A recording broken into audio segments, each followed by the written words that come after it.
সারাদিনের জন্য কৃষ্ণকে ছেড়ে দিতে হবে বলে মা বারবার তাকাচ্ছেন কৃষ্ণের দিকে।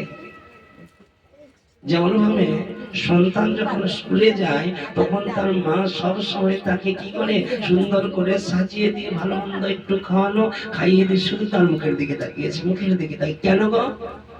ওই যে 2 ঘন্টা চলে যাবে, 4 ঘন্টা চলে যাবে, আমি থাকবো কি করে?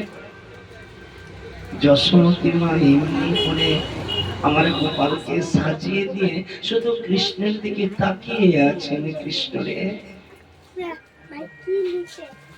যশোমতী মা বলছেন, কৃষ্ণ রে, তুই তো সারা দিনের জন্য চলে যাবি, কিন্তু আমি অভাগিনী হয়ে যাবো যে তোকে ছেড়ে।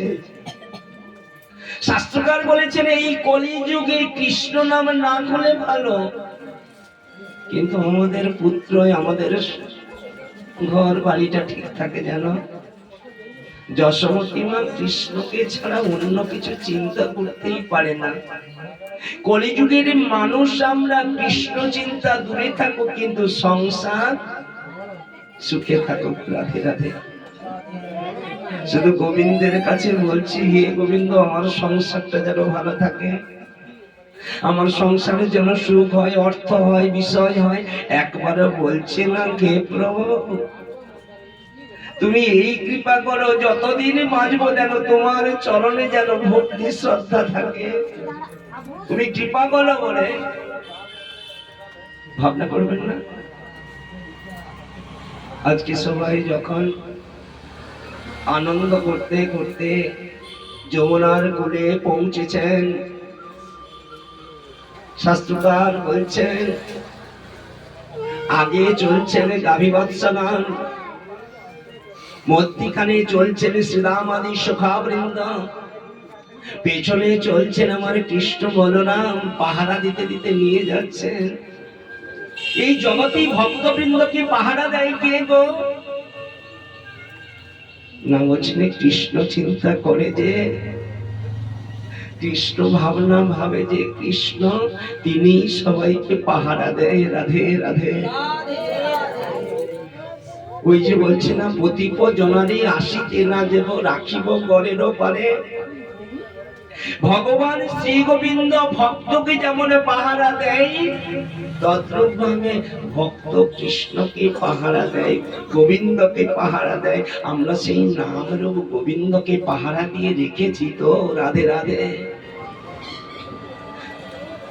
তত্ত্বকার বলে উঠছে, গাভীবৎসগণ দুর্বাদল সেবা করছে।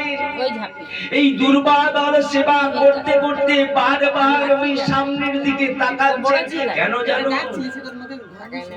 কৃষ্ণের পদর পানে তাকিয়ে তাকিয়ে সেবা করলে নাকি সেবা ভালো হয়। তাহলে এই সংসারে আমরা গোবিন্দের নাম না করি, সংসারে বাঁচাটাও আমাদের ভালো ভালো নয়। আমরা যে এত কিছু সেবা করে কখনো গোবিন্দকে একবারে দিয়ে সেবা করে দেখেছি? আজকে সবাই আমরা প্রসাদ পেতে এসেছি, কিন্তু কেউ ভাববেন না ভাতটা ভালো হয়েছে, তরকারিটা ভালো হয়েছে, কিন্তু গোবিন্দকে নিবেদন করে সেটা ভাত হয়ে যায় না, তার নাম হয়ে যায় প্রসাদ।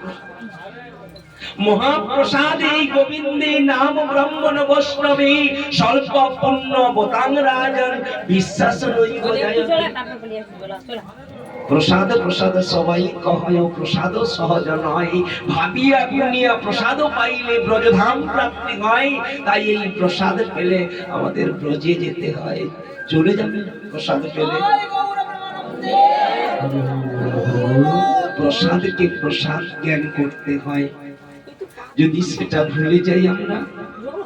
হে প্রভু, কামনা বাসনার মানুষ বলে উঠছে, হে প্রভু, শেষের দিনে যদি তোমায় ভুলে যাই, তুমি যেন আমায় ছেড়ে যেও না,